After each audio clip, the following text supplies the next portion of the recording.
ಇದು TVS 2 stroke scooty ES. ಇದು self start ಬೈಕಲ್ಲಿ ಇರುತ್ತೆ. ಇದು ಕಸ್ಟಮರ್ ಕಂಪ್ಲೇಂಟ್ ಏನು ಅಂತಂದರೆ ಗಾಡಿ ಕ್ಲೀನಾಗಿ ಸ್ಟಾರ್ಟ್ ಆಗಲ್ಲ. ಅದಾದಮೇಲೆ ಇದೇನು ಅಂದರೆ ಅವಾಗ ಗ್ಲಿಚ್ ಆಗಿಬಿಡುತ್ತೆ. ಆಮೇಲೆ ಲೋ ಪಿಕಪ್ ಅಂತ ಹೇಳಿ ಕಂಪ್ಲೇಂಟು. ನಾವು ಇವಾಗ ಏರ್ ಫಿಲ್ಟರ್ ಎಲ್ಲ ಕ್ಲೀನ್ ಮಾಡಿ ಹಾಕಿದ್ದೀವಿ. ಟ್ಯಾಂಕ್ ಚೆಕ್ ಮಾಡಿದಾಗ ಟ್ಯಾಂಕಲ್ಲಿ ಪೂರ್ತಿ ಗಲೀಜಿತ್ತು, ಅದನ್ನು ಕ್ಲೀನ್ ಮಾಡಿದ್ದೀವಿ. ಇವಾಗ ಕಾರ್ಬೋರೇಟರ್ ಕ್ಲೀನ್ ಮಾಡ್ತಾ ಇದ್ದೀವಿ. ಇದು ನೀವು ನೋಡ್ತಾ ಇರ್ಬೋದು, ಈ ಓಲು ಈ ಮೂರು ಓಲ್ ಏನಿದೆ, ಇದು ಬಂದು ನಮ್ಮ ನೀಡಲ್ ಕೂತ್ಕೊಳ್ಳೋ ಜಾಗ, ಇದು ಜೆಟ್ ಕೂತ್ಕೊಳ್ಳೋ ಜಾಗ, ಇದು ಬಂದು ಚಿಕ್ಕ ಜೆಟ್ ಕೂತ್ಕೊಳ್ಳೋ ಜಾಗ. ಇದು ಈ ಮೂರು ಓಲು ಕ್ಲಿಯರ್ ಆಗಿರಬೇಕು.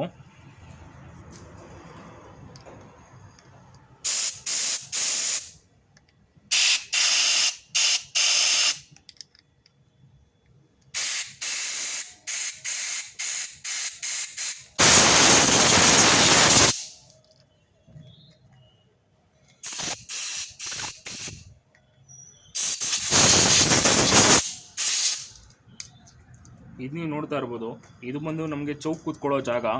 ಇದನ್ನು ನಾವು ಕ್ಲೀನಾಗಿ ಮಾಡ್ಕೋಬೇಕಾಗತ್ತೆ.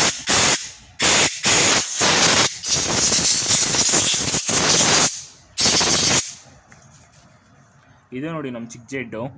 ಇದರಲ್ಲಿ ನೀವು ನೋಡಿದಾಗ ಕ್ಲಿಯರಾಗಿರಬೇಕು ಓಲು. ಇದು ಸ್ವಲ್ಪ ಡೆಸ್ಟ್ ಇದ್ರೂ ನಿಮಗೆ ಗಾಡಿ ಸ್ಟಾರ್ಟ್ ಆಗಲ್ಲ, ಸ್ಟಾರ್ಟಿಂಗ್ ಟ್ರಬಲ್ ಅನ್ನೋದಿರುತ್ತೆ. ಹಾಗಾಗಿ ಕ್ಲೀನಾಗಿ ಚೆಕ್ ಮಾಡ್ಕೊಳ್ಳಿ.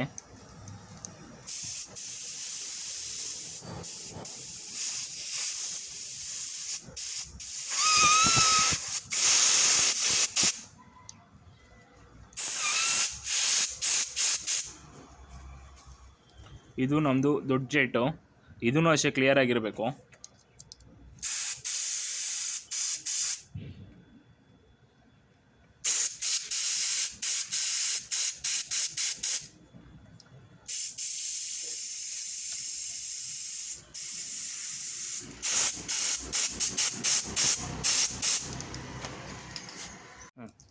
ನೋಡ್ತಾ ಇರ್ಬೋದು ನೀವು, ಈಗ ಈ ಓಲ್ ಕ್ಲಿಯರ್ ಆಗಿದೆ, ಕಾಣಿಸ್ತದೆ ಅಂತ ಅನ್ಕೊತೀವಿ.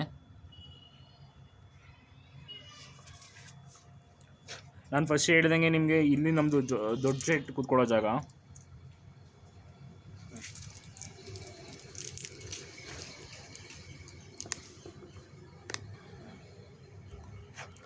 ಅದ್ರ ಪಕ್ಕದಲ್ಲಿ ನಮ್ಮದು ಚಿಕ್ಕದು ಜೆಟ್ ಕೂತ್ಕೊಳ್ಳೋ ಜಾಗ. ಚಿಕ್ಕ ಜೆಟ್ಟು ಸ್ವಲ್ಪ ಒಳಗಡೆ ಫಿಟ್ ಆಗಿರುತ್ತೆ.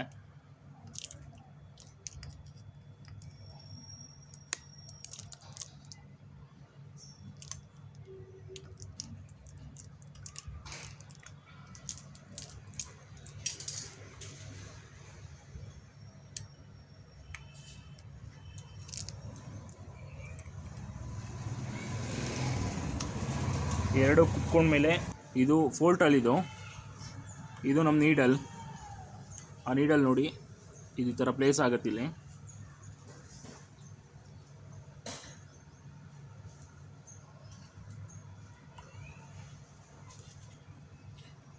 ಆಮೇಲೆ ಇದು ಫೋಟಲ್ ಪಿನ್.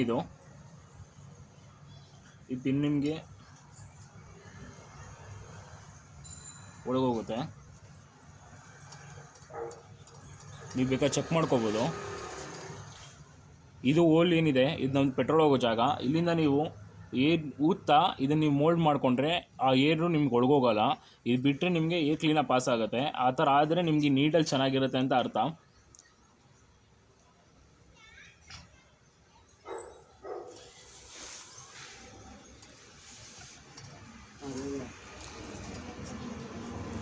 ಇವಾಗ ನಮ್ಮ ಕ್ಲೀನಾಗಿ ಕ್ಲಿಯರ್ ಆಗಿದೆ.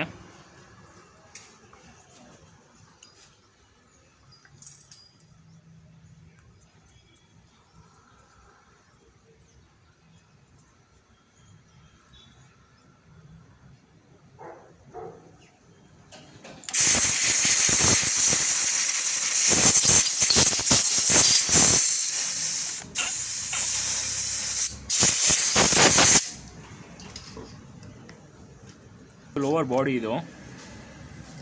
ಆಮೇಲೆ ನೀವು ಇದು ಹಾಕಬೇಕಾದ್ರೆ ಪ್ಯಾಕಿಂಗ್ ಕ್ಲೀನಾಗಿ ಚೆಕ್ ಮಾಡ್ಕೊಳ್ಳಿ. ಇನ್ ಕೇಸ್ ಪ್ಯಾಕಿಂಗ್ ಏನೋ ಡ್ಯಾಮೇಜ್ ಆಗಿತ್ತು ಅಂತಂದರೆ ಅದನ್ನು ಹೊಸದು ಹಾಕ್ಬಿಟ್ಟು ನೀವು ಮೋಲ್ಡ್ ಮಾಡ್ಕೋಬೇಕಾಗತ್ತೆ. ಅದೇ ಪ್ಯಾಕಿಂಗಲ್ಲಿ ಹಾಕಿದ್ರೆ ನಿಮ್ಗೆ ಏನಾಗುತ್ತೆ ಅಂದರೆ ಪೆಟ್ರೋಲ್ ಲೀಕೇಜ್ ಇರುತ್ತೆ.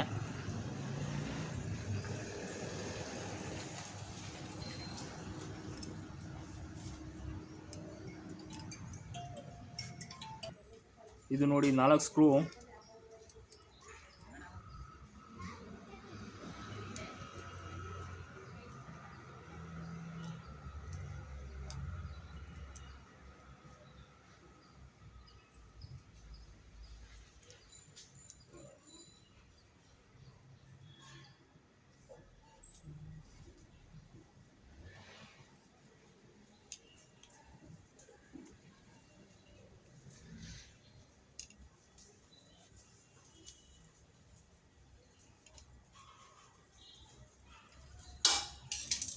ನೋಡಿ ಇವಾಗ ಕಾರ್ಬೋರೇಟರ್ ಕ್ಲೀನ್ ಮಾಡ್ಕೊಂಡಿದ್ದೀವಿ.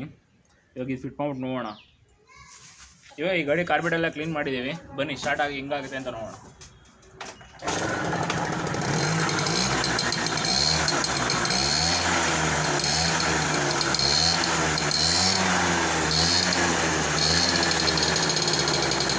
ನಾನು ನಿಮಗೆ ಫಸ್ಟೇ ಹೇಳಿದಂಗೆ ಕಾರ್ಬೋರೇಟ್ರಲ್ಲಿ ಚಿಕ್ಕ ಜೆಟ್ಟು ಮತ್ತು ದೊಡ್ಡ ಜೆಟ್ ಏನಾದ್ರು ಬ್ಲಾಕ್ ಆಯಿತು ಅಂತಂದರೆ ನಿಮಗೆ ಗಾಡಿ ಸ್ಟಾರ್ಟ್ ಆದ್ರೂ ಐಡ್ಲಿ ನಿಂತ್ಕೊಳ್ಳಲ್ಲ. ಆಮೇಲೆ ನಾವು ಕಾರ್ಬೋರೇಟರ್ ಕ್ಲೀನ್ ಮಾಡಬೇಕಾದ್ರೆ ಕ್ಲೀನಾಗಿ ಕ್ಲೀನ್ ಮಾಡಿಲ್ಲ ಅಂತಂದರೂ ನಿಮ್ಗೆ ಐಡ್ಲಿ ನಿಂತ್ಕೊಳ್ಳಲ್ಲ. ಇವಾಗ ನೋಡ್ಬೋದು ನಮ್ಮ ವೆಹಿಕಲ್ಲು ಕ್ಲೀನಾಗಿ ಐಡ್ಲಿಂಗ್ ಇದೆ. ನೋಡಿಕೊಂಡು ಕ್ಲೀನಾಗಿ ಅದನ್ನು ಚೆಕ್ ಮಾಡಿಕೊಂಡು ಕ್ಲಿಯರ್ ಮಾಡಿಕೊಂಡು ಆಮೇಲೆ ಫಿಟ್ ಮಾಡ್ಕೊಳ್ಳಿ. ಅದು ಬಿಟ್ಟರೆ ನಿಮ್ಗೆ ಇನ್ನೇನು ಬೇರೆ ಪ್ರಾಬ್ಲಮ್ ಬರೋಲ್ಲ.